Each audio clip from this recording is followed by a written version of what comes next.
I'm interested to know some of the pitfalls people might be getting into when it comes to these conditions that you're saying subject to.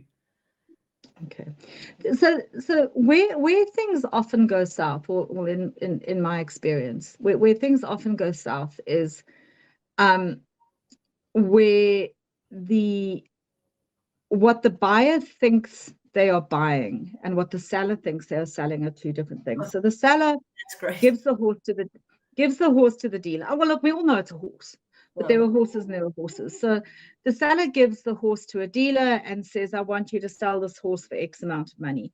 The seller makes full disclosure to the dealer of every veterinary issue the horse has had, whatever vices the horse has, what the horse's performance history is, etc.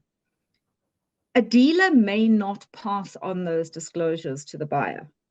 And should those be disclosed in every sale, Tracey? Yes. Okay. Yes, they should. And if the dealer fails to disclose them, the seller could still be liable for misrepresentation in as much as that dealer has what we call in law ostensible authority. In other words, the buyer has every reason to believe that the dealer has the authority of the seller, and in those instances the dealer steps into the shoes of the seller. So whatever the dealer doesn't do, the seller is deemed not to have done. Okay.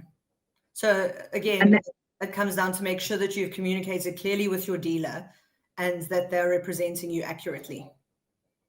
And I encourage any seller to have a written contract with the dealer, a written contract of agency in which the seller makes full disclosure to the dealer of any defects in the horse, every issues with the horse, and the dealer acknowledges and commits to disclosing all of those things to the buyer. That way, if the buyer does come back to the seller and asks either for a reduction in the purchase price or a cancellation of the sale, the seller would find it much easier to have recourse to the dealer.